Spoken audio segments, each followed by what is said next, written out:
Assalamualaikum warahmatullahi wabarakatuh. Kami dari kelompok 6 dalam mata kuliah manajemen risiko ingin mempresentasikan mengenai good corporate governance.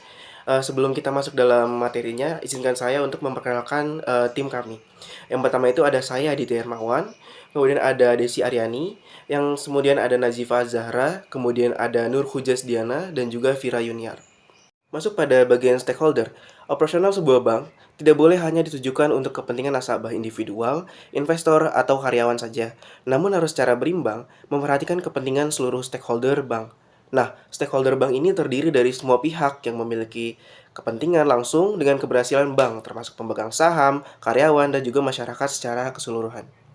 Stakeholder bank ini adalah istilah yang merujuk pada individu, kelompok, atau pihak yang memiliki kepentingan dalam keputusan dan aktivitas bank.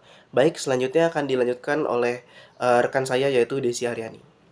Perkenalkan, saya Desi Aryani yang akan melanjutkan materi berikutnya, yaitu tentang karakteristik corporate governance.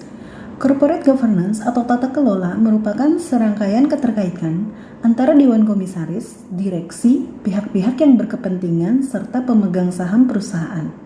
Adapun karakteristik yang baik atau tata kelola yang baik yaitu yang pertama transparansi, yang kedua accountability, yang ketiga pertanggungjawaban atau responsibility, yang keempat ada independensi, dan yang kelima ada kewajaran atau fairness. Materi selanjutnya yaitu tanggung jawab direksi. Direksi atau yang setingkat memiliki tanggung jawab akhir terhadap manajemen dan kinerja bank. Para direktur harus memastikan bahwa mereka menerima informasi yang cukup untuk menilai kinerja manajemen bank yang dilakukan secara independen dan terlepas dari sudut pandang manajemen, pemegang saham, ataupun pemerintah. Baik, bismillahirrahmanirrahim. Di sini saya akan melanjutkan mengenai struktur corporate governance. Walaupun tidak ada struktur yang ideal, terdapat aspek-aspek penting corporate governance yang harus diperhatikan untuk mendapatkan check and balance dalam struktur yang dibangun. Aspek-aspek penting corporate governance tersebut adalah yang pertama, pengawasan oleh Dewan Komisaris, Direksi Dewan Pengawas. Yang kedua, ada pengawasan oleh pihak-pihak yang tidak terlibat dalam berbagai kegiatan usaha sehari-hari. Yang keempat, ada pengawasan secara langsung pada masing-masing segmen kegiatan usaha. Yang kelima, ada manajemen risiko dan fungsi audit yang independen. Yang selanjutnya ada personil penting, layak dan patut menjalankan tugas yang dibebankan, serta pelaporan secara periodik. Peran auditor internal dan eksternal. Auditor internal dan eksternal memainkan peran penting dalam kerangka kerja corporate governance. Direksi harus menyadari bahwa tugas yang mereka laksanakan sangat penting untuk mendukung kelancaran tugas direksi. Hasil kerja auditor harus digunakan untuk memvalidasi informasi yang diberikan oleh manajemen senior. Ada pengawasan manajemen senior. Manajemen senior harus memiliki pengawasan yang komprehensif atas para manajer lini di bawahnya, sebagaimana halnya fungsi pengawasan yang dilakukan direksi.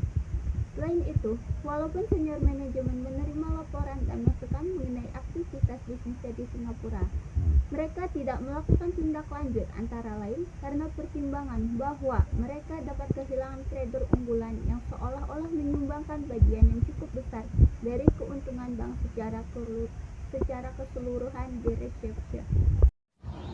Kebijakan kompensasi. Program kompensasi harus dirancang sedemikian rupa untuk memotivasi manajemen senior agar bertindak berdasarkan kepentingan bank.